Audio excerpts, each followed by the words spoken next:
Today we're going to talk about what a lot of people regard as Bergman's non-horror horror film. It did inspire Ari Aster with Hereditary. He's made the entire cast and crew watch this movie before they made Hereditary.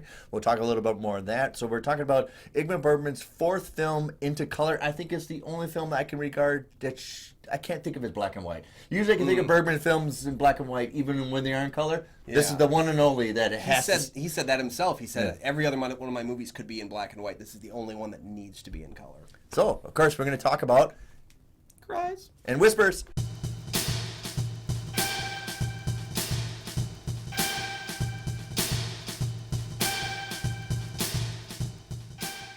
Welcome back to the show, everyone. I'm one of your hosts, Kyle Goethe from GoatFilmReviews.com. I'm Nick from the St. Paul Filmcast. Thanks for finding us. Thanks for watching. And for our loyal fans, thank you for continuing to support the show. You can follow the show on Twitter and on Instagram. Yes, of course, we do have a Patreon. Check that out for some great deals and for a lot of good content we've pulled up this year and be able to tell us what movies we should review in the future. Both Kyle and I are members of the Minnesota Film Critics Alliance. Check out that webpage for critic reviews as well as ours. And today we're talking about a film that just turned 50, got released in America in 1973. It's Cries and Whispers. All right. Maria and Karen have gathered at their sister Agnes's home as she slowly and agonizingly dies from terminal illness. While there, along with attentive and caring maid Anna, the women must confront their strained relationships and the mystery of what happens after we die. I think this is our first Ingmar Bergman film we're critiquing. Yes, and this year I've watched 35 Bergman films. He's got this case. So I've really gone through it. I decided to finally open this beast up and try to watch the 39 movies in here. And Cries and Whispers is close to the end, so I'm almost there. Right. So it came out in 1972. This was after a lull period of him kind of in a deep depression, I think. And then his notion that cries are loud and whispers are quiet. I don't know. It's just connotation of how we communicate with each other. Yeah. When he had spent a lot of time writing in Faro, which was his home for a number of years, he'd done a documentary on it in 1969 and another one 10 years later. He spent a lot of time writing it there, kind of isolated in a writing marathon. I really wish I could have a writing marathon. But he had this flop with The Touch, which was his first English language movie. He got Elliot Gould in it, and the movie did not do well at all. Mostly panned by people. Elliot Gould has done a lot of flops. Not intentionally. There's always supposed to be, he did one for Robert Altman that just went. Yeah, I watched The Touch very recently, and I thought it was all right. I thought it not nearly as bad as people had given credit for it, but it is odd because it's just you don't expect to hear a movie with so much English from Ingmar Bergman. It's just kind of hilarious. It was a flop starring Robert Gould. It's like, no kidding. Yeah. All right, so Ingmar Bergman, this is his fourth film in color. I think he found the estate. This was abandoned, and basically you could remodel it. The whole cast and crew kind of built this set from scratch almost. Yeah, he was given pretty much free reign because it was so dilapidated that no matter what state he left it in was probably better than the state it was currently in. Yes.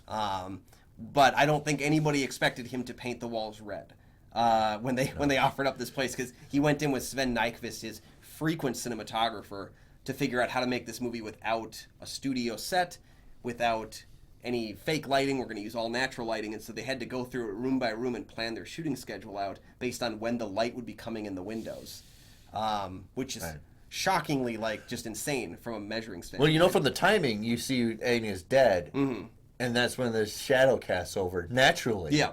Like they knew that was gonna.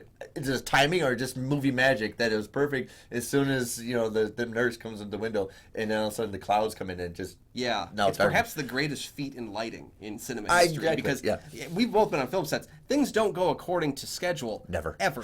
So if you have to schedule based on the sun, and not only that, on the countryside in Sweden, which is notoriously dark early in the evening, so you're already dealing with a lack of light later on in the day. I can't even, it boggles my mind to even think about the process of making this. So Bergman's very simple in his aesthetics. Even though it looks kind of complex, you have simple three-color, almost kind of just, they're going to wear white, saturated red, almost Technicolor red. Almost burns your retinas watching this sometimes. It's very bright. Right. But there's a reason for this, because I think when Bergman does a lot with his movies, I haven't seen all of them, but a lot with like Persona and this one, it's how pettiness can blossom into a big catastrophic thing. How you know these sisters, it might have been something minutely small that they don't get along. But now that they don't get along, it's becoming a massive problem. That this one of the sisters dying, but their dynamics of how they handle themselves. Like, don't touch me. Why are you even talking like that? We always do small talk. Can we talk about something else? So I think Bergman's best is like these small little things all of a sudden turn into big catastrophic stuff. Yeah, and so often, what I think is so funny going through all these films is how often Bergman would say that this film was very personal. He said it about like almost every movie, and people would say it about almost every movie. Yeah. This one I do feel is extremely personal because he based the 3 women in the film, or the 4 women in the film, on his mother, who was someone he was very close to. He often said, "I was in love with my mother." Like, I was very close to her. Yeah. And so you'd see that in different facets of the different characters and how his mother would go from very, very warm to very, very cold, and how it really confused him as a child because he wasn't sure where he stood in her eyes. You see that a lot with Karen's Liv very Ullmann's mother as well. Like the Karen. Yeah. Very cold, but also self-harm so you don't touch me or you don't love me. Yeah. Wow. And that's another thing, too. We don't often see violence or even death in the world of Bergman. A lot of his films are just about those interpersonal relationships being tested. Yeah. It's very rare, actually, in my mind, thinking of the films I've seen, to have a film that is focused on death in such a way. For me, I've watched so many of Harriet Anderson's performances with Bergman that seeing her playing this withered woman who is passing on made me extremely emotional. Because just a few months ago, I saw her in Summer with Monica, where she's this young, lively, beautiful soul. And it's just like, I felt more pained watching her die because I'd lived I with actually her. agree. Yeah, and I think it's why he did it. Yep. Yeah. And this is also, I think he'd reteamed with Harriet because he had not worked with her in like 10 years, I believe.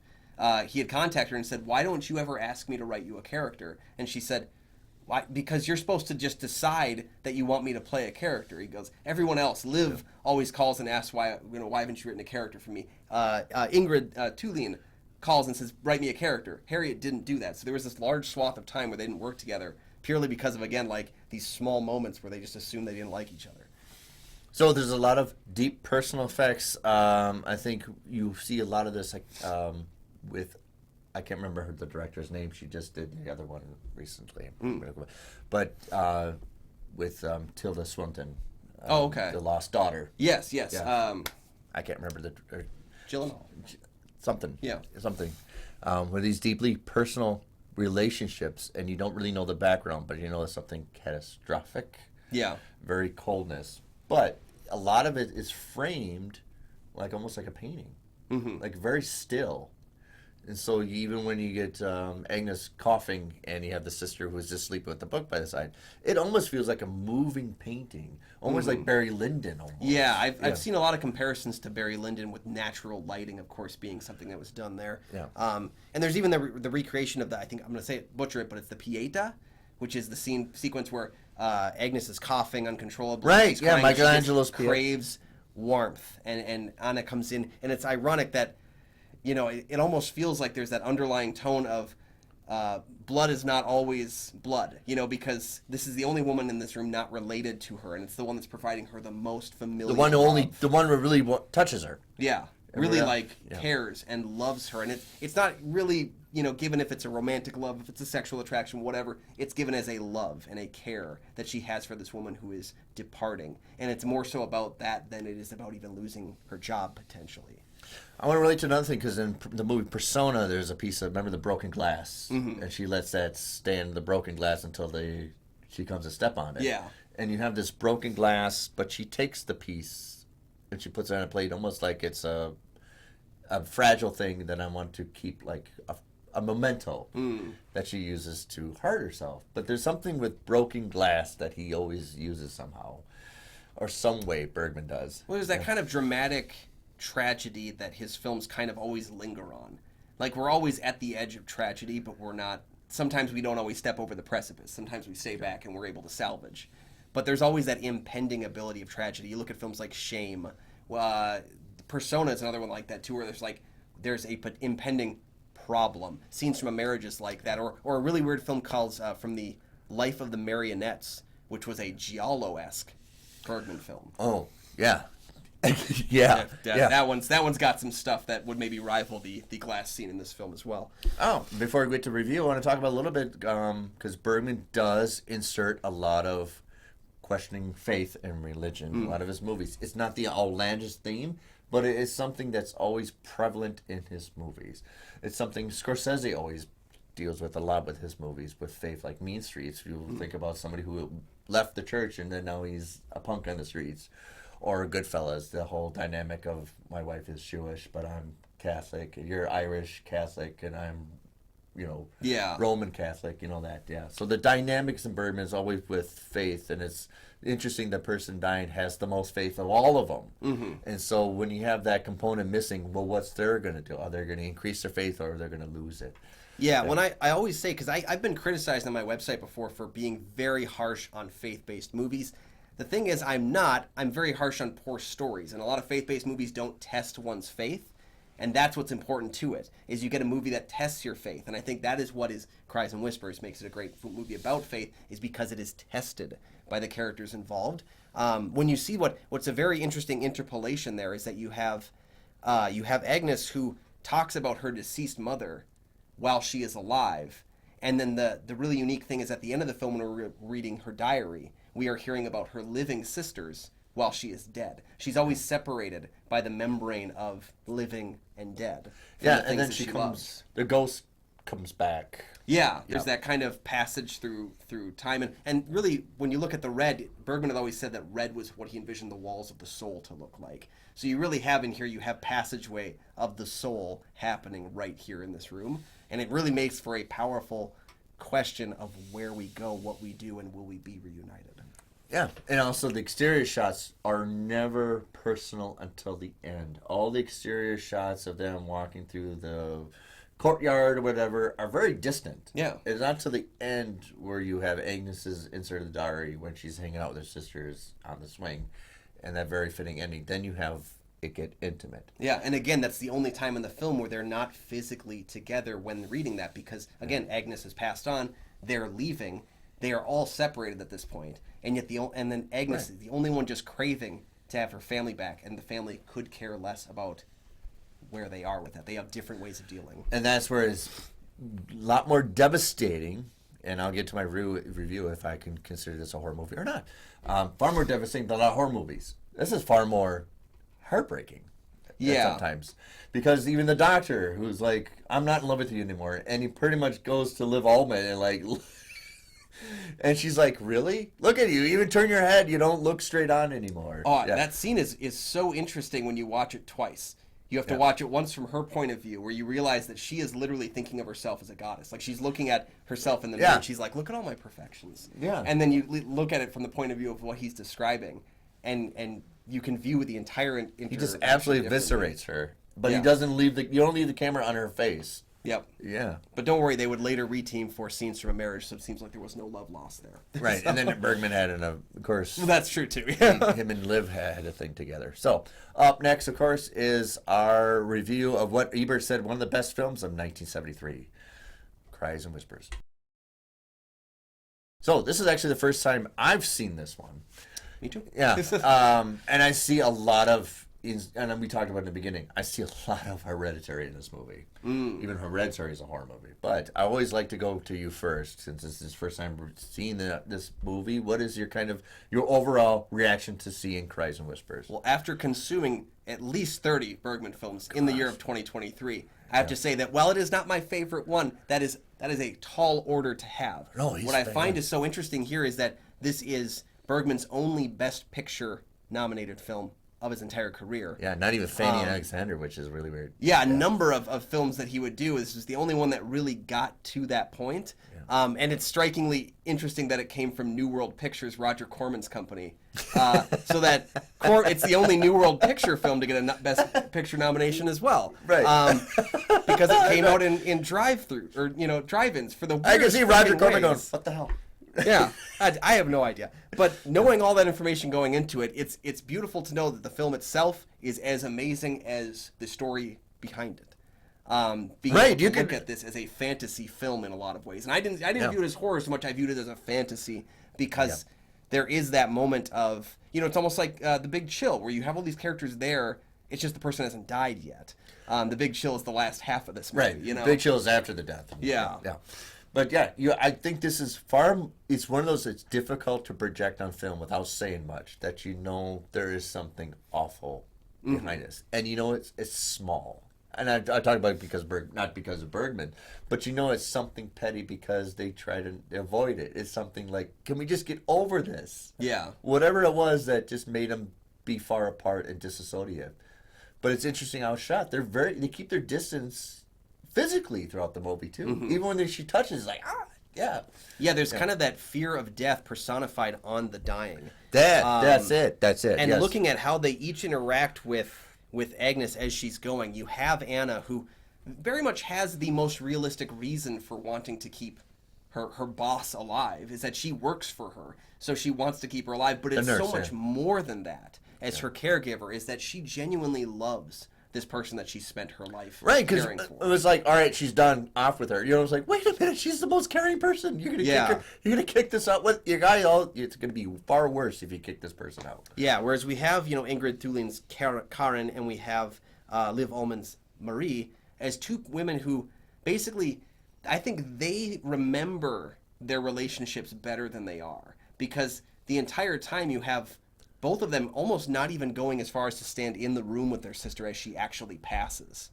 Right. They want to stand distance away because they're terrified of what is happening to It's almost her like they don't soul. want to be contaminated by anything that's coming out of Agnes or touched or. It reminded me so much of like Denzel Washington in Philadelphia, where he didn't understand the AIDS crisis. So just shaking hands with someone dying of AIDS, he was concerned he was going to just catch it. Right.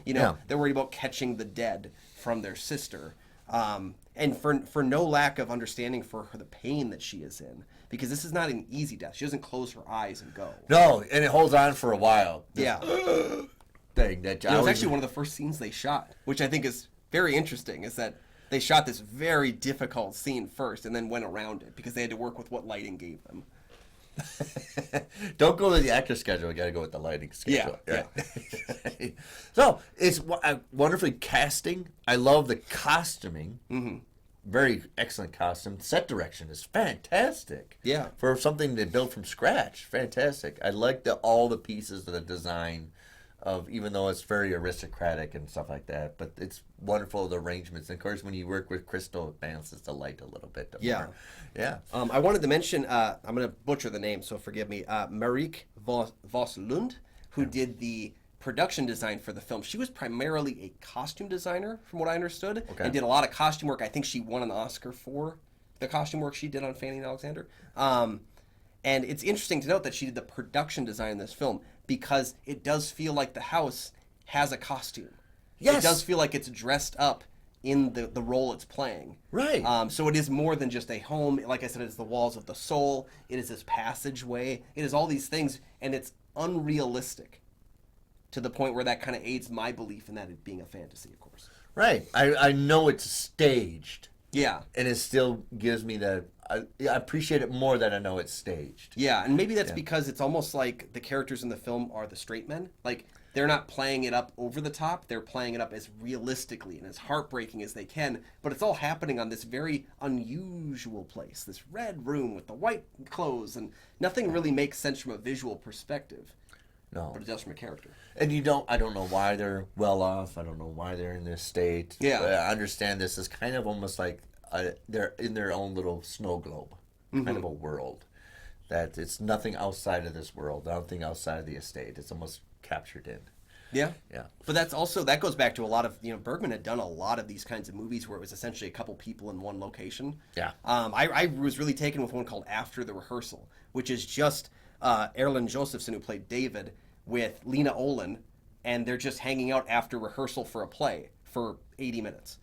And it is one of the most engaging things that can happen. And I think part of what I'm comparing to with that is Bergman's biggest strength for me is that he was always willing. Every movie he did was trying something new, for better or worse.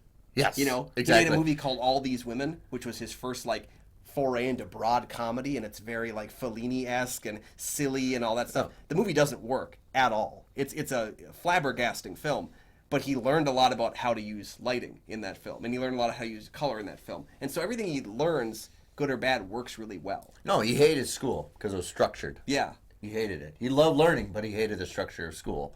And I think that translates to how he makes movies. Let's figure, oh, that doesn't work? Okay, let's try something else. Yeah. You know, there's another one called The Passion of Anna, which throughout this drama about these characters interacting, the movie stops every like 20, 30 minutes and literally interviews one of the actors playing the role about what they think is going to happen in the movie.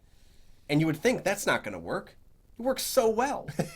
You know, you have a movie like The Magic Flute, which was based on the opera. Right, yeah. And that's one where when the film goes to intermission, they show the actors like playing chess and eating a sandwich, like in the intermission of the story. They break up the notion that it's a movie, right? It's a movie that knows it is an opera. Yeah. And it's like, when I hear that, internally I'm like, that could work, but it probably won't. And you watch, you're like, damn it, that works, doesn't it? So right, the interruption breaks up the illusion that it's still a movie. It's still on the screen. It's still pretend.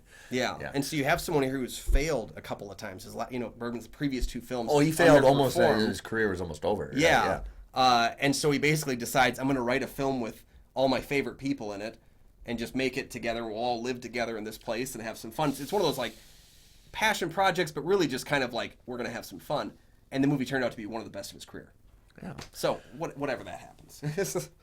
So still one of the most powerful ones I've seen so far, Bergman's.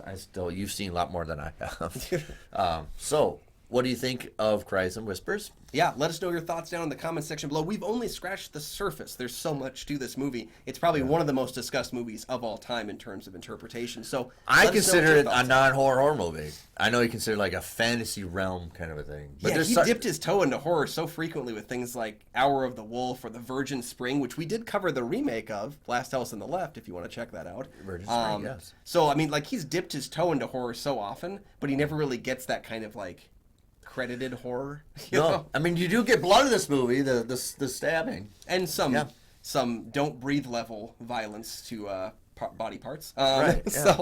Yeah. So let us know your thoughts on the film down below. Yeah, do you think it's a horror movie? Keep the conversation going. Yeah, and do you think it should have won Best Picture? It lost to The Sting, but it was also nominated with The Exorcist, which co-starred Max von Sydow, a regular of Bergman's. So it would be hard to knock the Boulder down. That was a big powerhouse, The Sting. Yeah, I mean, not only that, you look at American Graffiti, that you're like, that was a packed year, and everything was going to win or lose. The thing that's funny about that is if the movie had come out in 1972 like it did in the worldwide, it was supposed to come out in 72, but it didn't hit America until 73. I don't know if that really helped its chances. So, no, right. Yeah, so thank you guys for joining us. Make sure to check out those links down in the description for our Patreon. Join it. Tell us what to talk about. Exactly. We love talking about movies that are maybe outside our wheelhouse. I've been watching a lot of Bergman. This is still outside my wheelhouse. So he still is kind of. Yeah. I'm still kind of ignorant to a lot of his stuff. You dip in the toe. Dip in the toe. Yeah, because like First Reform, Paul Schrader is which is very much like Winterlight. Winterlight, yes, and I've seen Winterlight. Which I love. Oh, we'll have to talk about that one too. Let us know in the comments. Maybe the next Ingmar Bergman film we should cover. We've got some work to do. So thank you guys for joining us. You can find all my film reviews over at goatfilmreviews.com. You can find my show, The St. Paul Filmcast, anywhere you find podcasts, and I will not be crying on it. I might whisper a few. He might be whispering. Yeah.